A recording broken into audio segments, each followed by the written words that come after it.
2010년 3월 28세의 제닛 머피가 노스캐롤라이나 주 애슈빌의 소박한 아파트에서 싸늘한 주검으로 발견되었다. 충격적인 범죄는 제닛이 비서로 일하던 지역 경찰서를 뒤흔들었고 부패와 배신의 거미줄을 드러내는 수사로 이어졌다. 그 중심에는 숭배받던 경찰 간부 나다니엘 반즈 대장이 있었다. 그의 범죄 행위와 숨겨진 관계, 그리고 필사적인 은폐 시도는 결국 살인으로 막을 내렸다. 제닛의 마지막 몇 주와 반즈의 비밀스러운 삶이 풀려나가는 이야기는 애슈빌에서 가장 소름 끼치는 사건 중 하나가 되어 영원히 경찰서의 명예를 더럽히고 지역 사회를 충격에 빠뜨릴 것이다. 2010년 3월 12일 아침, 평소 조용하던 메이플 그로브 동네는 끔찍한 발견에 흔들렸다. 애슈빌 경찰서에 활기 넘치고 평판이 좋았던 28세의 비서 제닛 머피가 며칠 동안 보이지 않았던 것이다. 그녀의 부재는 이상했다. 제닛은 시간을 잘 지키고 프로페셔널했으며 일상에 깊이 뿌리내리고 있었다. 유신 엘레인 카터 부인이 제닛의 아파트에서 새어나오는 이상한 냄새를 맡았을 때 걱정은 공포로 변했다. 20년 넘게 옆집에 살았던 은퇴한 교사인 카터 부인은 경찰에 신고하기로 했다.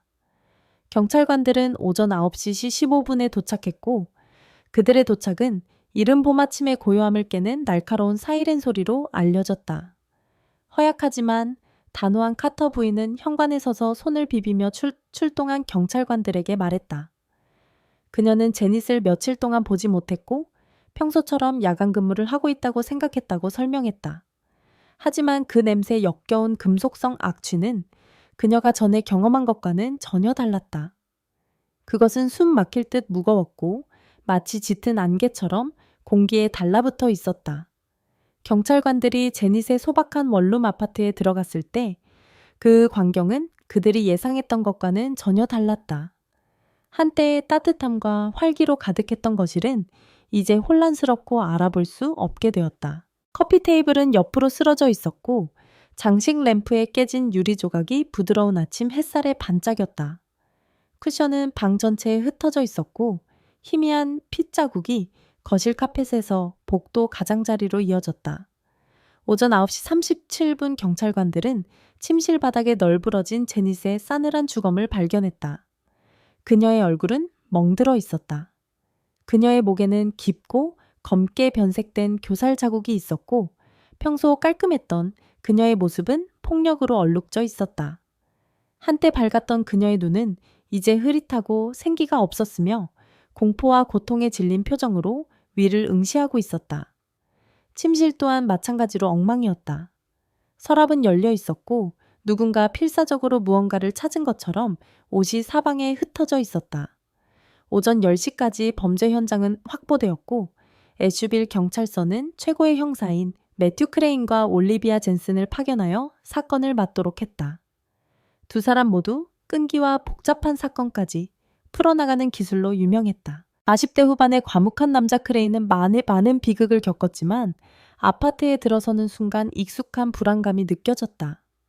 더 젊고 예리한 직관력으로 알려진 젠슨은 즉시 날카로운 집중력으로 현장을 조사하기 시작했다.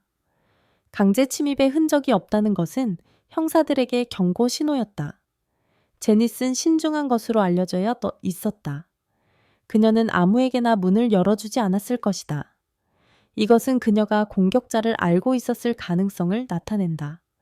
목의 멍 자국은 오랜 격투를 암시했고 이는 형사들이 살인자가 그녀의 집에 접근할 수 있었을 뿐만 아니라 그녀를 그토록 격렬하게 침묵시켜야 할 이유가 있는 사람이라고 믿게 했다. 오전 11시 15분까지 도박과 격렬한 분노 발작 이력이 있는 지역 정비공인 제닛의 별거 중인 남자친구가 잠재적 용의자로 확인되었다. 제닛과의 그의 관계는 좋게 말해도 험난했고 이웃들은 종종 복도로까지 번지는 시끄러운 말다툼을 기억했다. 그러나 형사들은 가장 명백한 용의자에게 너무 빨리 매달리는 것보다 더 잘 알고 있었다. 현장은 아파트를 샅샅이 뒤지면서 더욱 개인적이고 계산된 동기 더 어둡고 음흉한 무언가를 암시했다. 크레인의 주인은 소파 아래에 끼어있는 부분적으로 찢어진 메모로 향했다. 종이는 급하게 버린 것처럼 구겨져 있었다. 조심스럽게 펼치자 크레인은 맨 아래에 쓰여진 2개의 뚜렷한 이니셜을 발견했다. NB. 그것은 하루 종일 2 형사를 괴롭힐 디테일이었다. 체계적이고 철저한 올리비아 젠스는 그 오후 1시까지 제닛의 마지막 알려진 행적을 파악하기 시작했다. 그들은 제닛이 3월 10일 저녁에 퇴근했다는 것을 확인했다. 오후 6시 42분에 퇴근하면서 동료들은 그녀를 그날 정신이 팔린 듯 평소보다 어깨 너머로 더 많이 쳐다보고 핸드백을 꽉 쥐고 있었다고 묘사했다. 일부는 그녀가 마치 공유할 수 없는 짐을 지고 있는 것처럼 불안해 보였다고 지적했다. NB라는 이니셜이 적힌 찢어진 메모는 신참 경찰관이 그 이니셜이 카리스마와 리더십으로 유명한 경찰서의 화려한 인물인 나다니엘 반즈 대장의 이니셜과 일치한다고 조용히 언급했을 때 더 큰 의미를 갖게 되었다. 반즈는 언뜻 보기에 가능성이 낮은 용의자였지만 형사들은 자체 조직 내의 누군가가 제닛의 죽음과 관련되었을 가능성을 무시할 수 없었다. 오후 2시 15분까지 법의학팀은 현장을 분석하고 면봉을 채취하고 증거를 봉투에 담고 엉망진창인 상태를 꼼꼼하게 기록하기 시작했다. 팀은 바닥에 깨진 액자를 발견했고 유리가 깨져 있었다. 그 안의 사진은 제닛과 그녀의 동료들이 경찰서 행사에서 밝게 웃고 있는 모습이었다. 더 자세히 살펴보니 반즈 대장이 바로 그녀 뒤에 서서 손을 그녀의 어깨에 가볍게 올려놓고 있었다. 하루가 저물어감에 따라 사건의 무게가 형사들에게 닥쳐오기 시작했다. 제닛 머피는 단순한 또 다른 희생자가 아니었다. 그녀는 그들이 함께 일했던 사람이었다. 그녀의 웃음과 헌신으로 경찰서를 밝게 해준 사람이었다. 그녀의 살인을 조사해야 하는 현실은 깊은 감정적 공감을 불러일으켰고 특히 그들이 비극적으로 짧게 끝난 삶의 단편들을 보기 시작했을 때 더욱 그랬다. 오후 5시 30분까지 수사의 첫날이 끝났고 답보다 더 많은 질문이 남았다. 그날 밤 누가 제닛의 아파트에 들어갔을까? 무엇이 그들을 그렇게 잔인한 행위로 몰아넣었을까? 그리고 가장 소름 끼치는 것은 멤브라는 이니셜이 진정으로 무엇을 의미하는가? 2010년 2월은 청렴함과 리더십으로 명성을 쌓는데 경력을 바친 나다니엘 반즈 대장에게 평범한 달로 시작되었다. 52세의 반즈는 애슈빌 경찰서의 중추로 여겨졌다. 그의 날카로운 제복 위험 있는 목소리, 그리고 높은 관심을 받는 사건을 해결한 이력은 그를 지역 사회의 눈의 영웅으로 만들었다. 하지만 번지르르한 표면 아래 반즈는 자신을 파괴할 수 있을 정도로 위험한 비밀을 품고 있었다. 지하 범죄 조직과의 10년간의 관계. 이 조직은 조용히 운영되었으며 불법 도박 밀수 지역 사업체를 통한 돈 세탁을 취급했다. 반즈는 증거가 사라지고 수사가 좌초되도록 보장하면서 그들의 침묵하는 보호자 역할을 해왔다. 그 대가로 그는 도시 외곽의 넓은 집과 항상 햇볕에 빛나는 검은색 BMW 고급차를 포함하여 편안한 생활 방식을 위한 재정적 뒷돈을 즐겼다. 10년 동안 반즈는 자신의 불법 거래를 숨기는 데 성공했지만 그의 주에 깊게 만들어진 외관이 무너지기 시작했다. 제닛 머피가 비서로너의 역할에서 결코 보지 말았어야 할 것을 우연히 발견했을 때 제닛은 행정 업무를 정확하게 처리했다. 그녀는 철저하고 꼼꼼했으며 앞서 나가기 위해 종종 늦게까지 일했다. 그녀의 동료들은 그녀의 헌신에 감탄했다. 하지만 그녀를 진정으로 아는 사람은 거의 없었다. 이제 28세가 된 제닛은 위탁 양육 시스템에서 자라면서 힘든 삶을 견뎌냈다. 그녀는 어릴 때부터 자신에게 의지하는 법을 배웠다. 경찰서에서의 그녀의 직업은 단순한 월급이 아니었다. 그것은 그녀가 자신과 세상의 자신의 환경을 극복할 수 있다는 것을 증명하는 방법이었다. 2010년 2월 초의 조용한 저녁에 제닛은 경찰서에 늦게까지 남아 오래된 사건 파일을 정리하고 보고서를 교차 참조했다. 그녀가 문서를 샅샅이 뒤지면서 그녀의 날카로운 눈에 이상한 것이 포착되었다.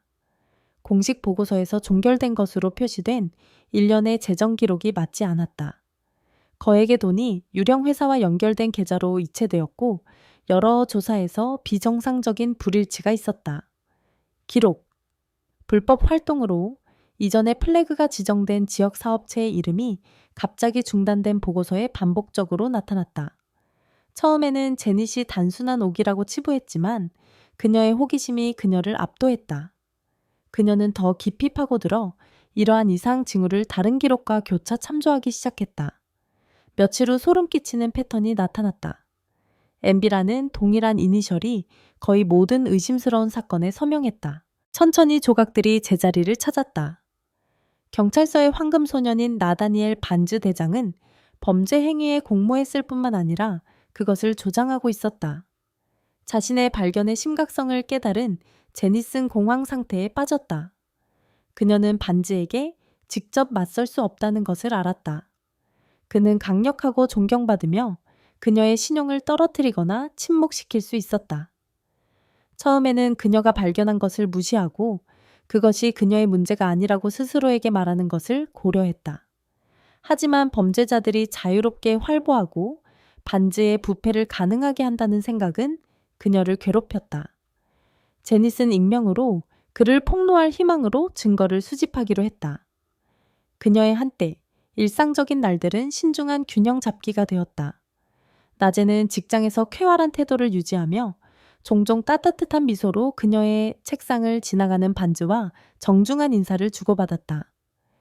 밤에는 그녀는 꼼꼼하게 문서를 복사하고 파일을 다운로드하고 자신의 발견을 자세히 기록한 일기를 썼다. 그녀는 모든 것을 USB 드라이브에 저장하여 침대 아래 낡은 기념품 상자에 숨겼다. 2010년 2월이 3월로 바뀌면서 제닛은 미묘하지만 불안한 변화를 감지하기 시작했다. 어느 날 저녁 직장에서 집으로 걸어가는 동안 그녀는 차가 자신을 따라오는 것을 감지했다. 그녀는 재빨리 돌아섰고 밤속으로 사라지기 전에 익숙한 검은색 BMW를 힐끗 보았다. 또 다른 번에는 아파트에 돌아와 보니 문이 약간 열려 있었다. 아무것도 없어진 것은 없었지만 누군가 무언가를 찾고 있었던 것처럼 그녀의 소지품이 미묘하게 흐트러져 있었다. 편집증이 스며들어 그녀는 모든 소리와 그림자에 극도로 민감해졌다. 알 수 없는 번호로 걸려오는 전화가 그녀의 저녁 시간을 방해하기 시작했다. 그녀가 전화를 받으면 전화가 끊기기 전에 반대편에서 침묵이 흘렀다. 직장에서 반즈는 유난히 세심해졌다. 그는 그녀의 책상 근처에 머물며 그녀가 어떻게 지내는지 무심하게 묻거나 최근에 얼마나 조용한지에 대해 언급하곤 했다. 그의 어조는 친절했지만 제닛은 그의 말이 내면에 위협을 담고 있다는 느낌을 떨쳐낼 수 없었다. 2010년 3월 10일까지 제닛의 두려움은 극에 달했다. 그날 저녁 그녀는 올리비아 젠슨 형사에게 음성 메시지를 남기기로 결정했다.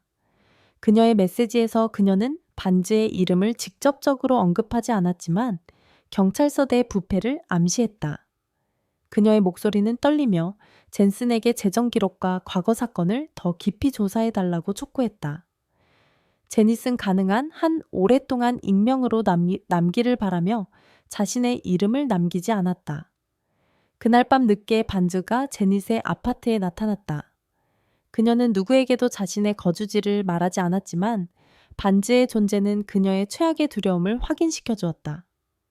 그는 걱정이라는 구실로 들어왔지만 그의 태도는 전혀 위로가 되지 않았다. 작고 희미하게 불이 켜진 아파트 안에서 긴장감은 숨 막힐 듯했다. 제닛은 위협받지 않으려고 물러서지 않았다. 그녀는 반즈를 부패로 고발하고 그를 폭로하겠다고 위협하며 USB 드라이브를 생명줄처럼 손에 꽉 쥐었다.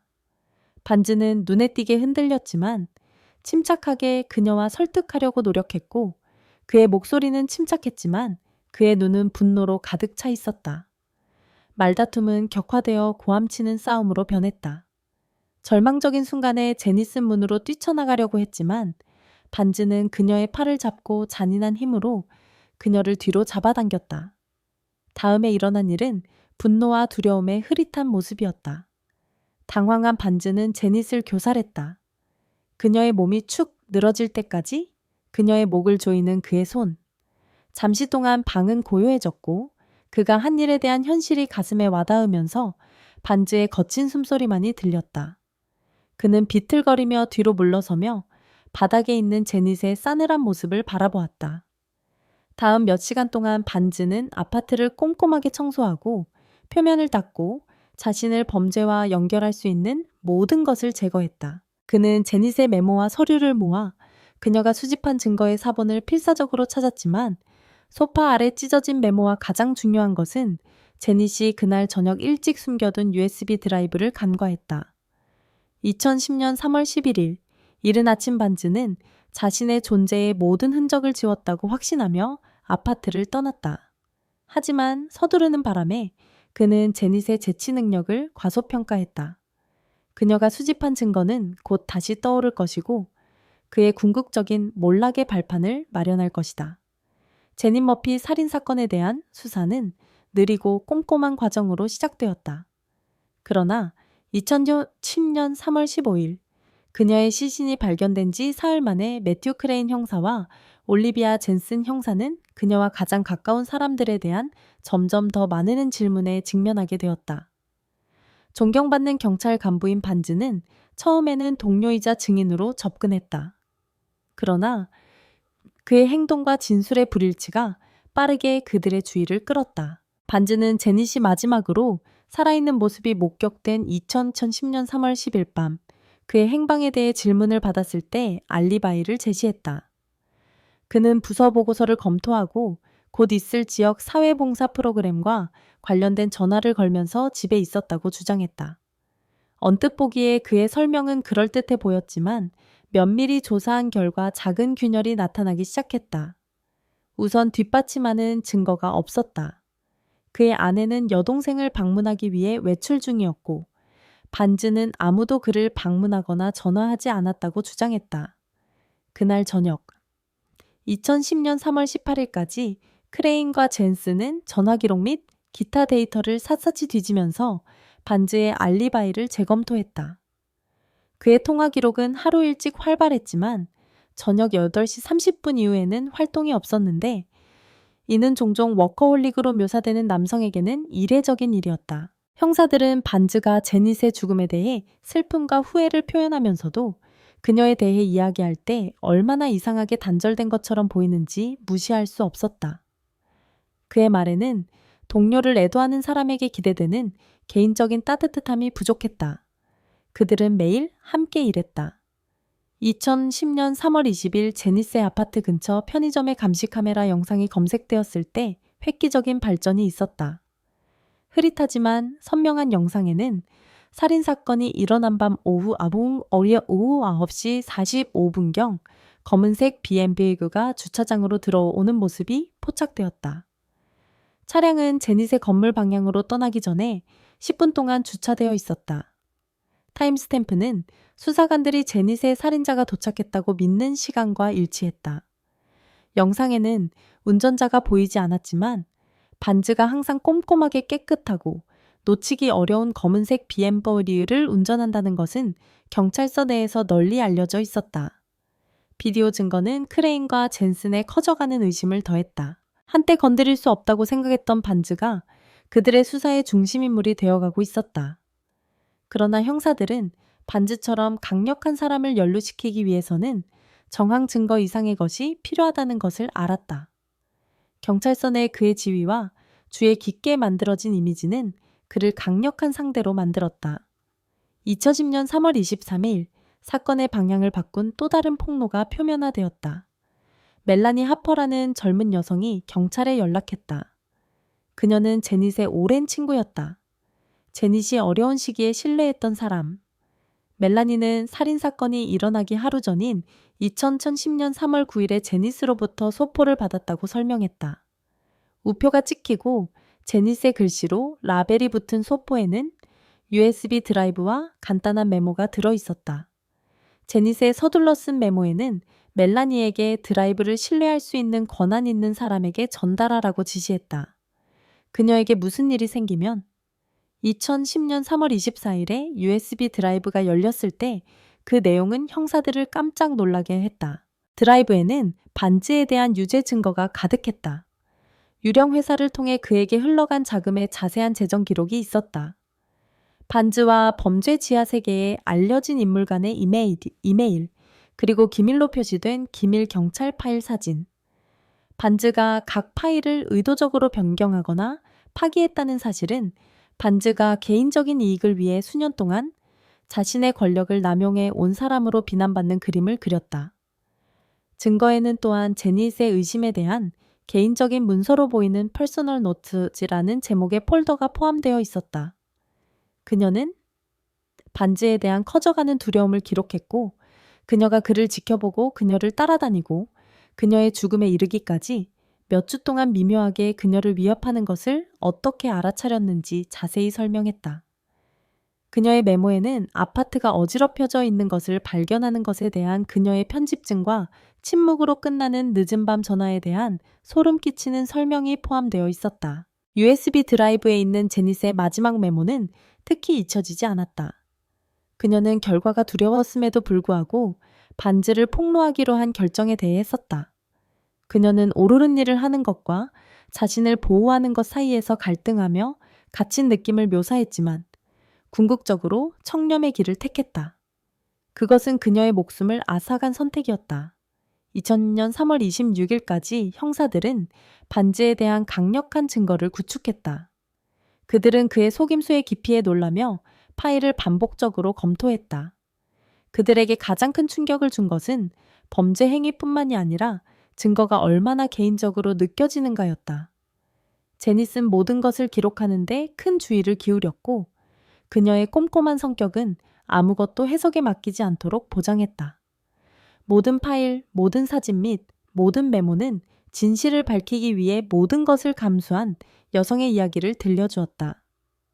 크레인과 젠슨이 타임라인을 맞추면서 전체적인 그림을 보기 시작했다. 자신의 비밀스러운 삶을 보호하기 위해 필사적이었던 반즈는 살인으로 몰렸다. 그의 불법 거래에 대한 제닛의 발견은 반즈가 통제할 수 없는 일련의 사건을 촉발했다. 그가 예상하지 못했던 것은 제닛의 용기와 선견지명이었다. 두려움에 직면해서도 그녀는 자신의 이야기가 침묵하지 않도록 보장했다. 반즈에 대한 증거는 점점 더 강력해지고 있었지만 형사들은 그와 직접 맞서야 한다는 것을 알았다. USB 드라이브에 있는 증거는 비난할 만했지만 반즈는 수년 동안 조작 기술을 숙달했다. 크레인과 젠슨은 그들이 알고 있는 의지 싸움을 위해 자신을 단단히 무장했고 그것은 제닛 머피에 대한 정의를 추구하면서 그들 자신의 결의를 시험할 것이었다. 2010년 4월 20일 아침 애슈빌 경찰서는 생각할 수 없는 순간의 현장이 되었다. 나다니엘 반즈 대장과 수년 동안 함께 일했던 경찰관들은 그가 수갑을 차고 건물 밖으로 끌려 나오자 얼어붙었다. 그들이 존경하고 신뢰했던 반즈는 이제 경찰서를 뿌리째 뒤흔든 범죄로 기소되었다. 언론의 조기 관심을 피하기 위해 신중하게 시간을 맞춘 체포는 오전 8시 직후에 전개되었다. 반즈는 여느 날처럼 출근하여 정당의 깨끗한 검은색 BMW를 평소 자리에 주차했다. 그는 그에게 무엇이 기다리고 있는지 모른 채 문을 통과하면서 동료들에게 익숙한 자신감으로 인사를 건넸다. 몇 분 후 크레인 형사와 젠슨 형사가 그의 사무실에 들어갔다. 뒤따른 것은 신속했다. 반즈는 처음에는 평정을 유지하려고 노력했지만 그의 충격은 분명했다. 오전 9시 15분까지 체포 소문을 듣고 경찰관 직원 심지어 일부 민간인까지 주차장에 모여들었다. 늘 그렇듯이 날카롭게 옷을 입은 반즈는 대기 중인 순찰차로 호송되면서 고개를 꼿꼿이 들었다. 그러나 그의 얼굴에 나타난 긴장감이 그를 배신했다.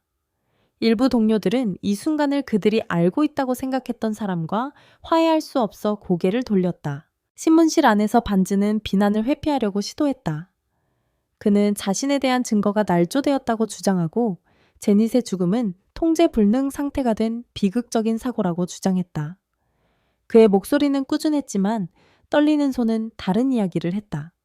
시간이 지남에 따라 크레인 형사와 젠슨 형사는 점점 더 많은 증거를 제시했다.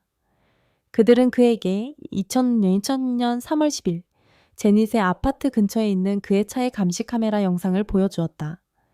그의 이니셜이 적힌 찢어진 메모와 재정 기록 및 그의 불법 활동에 대한 제닛의 자세한 문서가 포함된 USB 드라이브.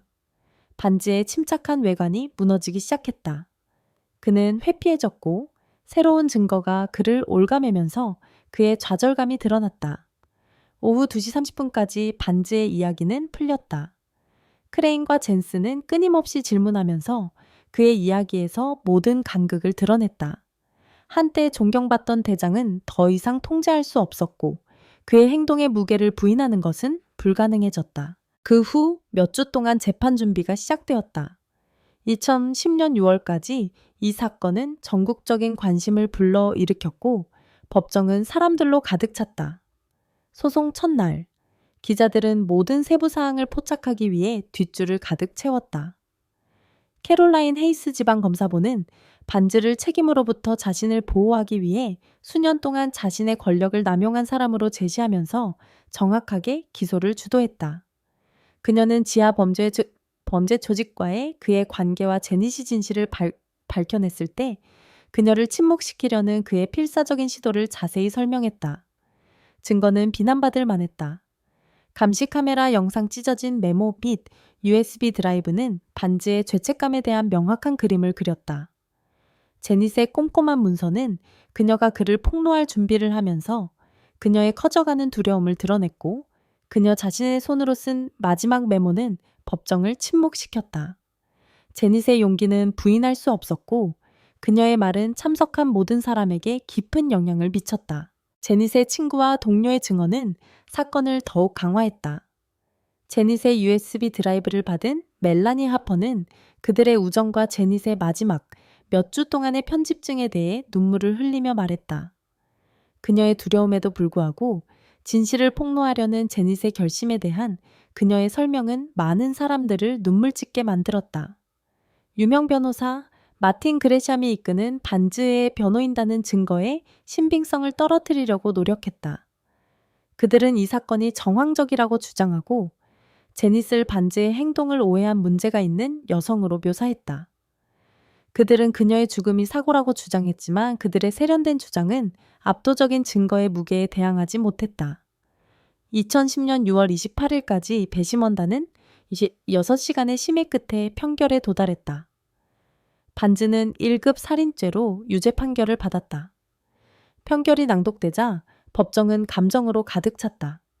제닛의 친구와 가족은 조용히 울었고 그녀의 상실에 대한 지속적인 고통으로 인해 그들의 안도감은 약해졌다. 반지는 움직이지 않고 앉아 손을 꽉 쥐고 있었고 현실이 다가오면서 그의 얼굴은 창백해졌다.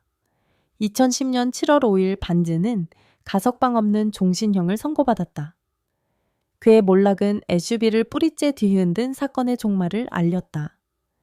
지역 사회에게 그것은 견제받지 않는 권력과 부패의 위험에 대한 냉혹한 상기였다. 제닛을 사랑하는 사람들에게 그것은 진실을 위해 싸우다 목숨을 잃은 여성에 대한 씁쓸한 정의였다. 반즈가 법정에서 끌려 나오면서 그의 배신의 메아리가 남아 있었다. 한때 청렴과 정의의 상징으로 여겨졌던 그 남자는 이제 권력이 탐욕으로 변할 때 일어나는 일에 대한 경고로 기억되었다. 비극적이지만 제닛의 이야기는 옳은 일을 하려는 그녀의 용기와 결단력에 대한 지속적인 증거가 되었다. 반즈는 가석방 없는 종신형을 선고받았다. 경찰서는 대대적인 개편을 거치고 여러 경찰관이 반즈의 범죄 조직과의 연루 혐의로 조사를 받는다. 이 사건에 깊은 영향을 받은 젠슨 형사는 법 집행 내에서 부패와 싸워 제닛의 용기를 기리겠다고 맹세한다. 제닛의 이야기는 용기의 상징이 되고 그녀의 이름은 목숨을 잃을 위험을 감수하면서도 위험한 비밀을 폭로한 여성으로 애슈빌의 기억에 새겨진다. 매일 업데이트를 놓치지 않도록 좋아요와 구독을 눌러주시고 저희가 다룬 또 다른 미친 사건을 확인해 보세요. 고속도로 순찰관이 비밀스러운 관계를 숨기기 위해 여성 동료를 살해한 사건입니다. 잊지 말고 확인하시고 댓글 섹션에 여러분의 생각을 알려주세요.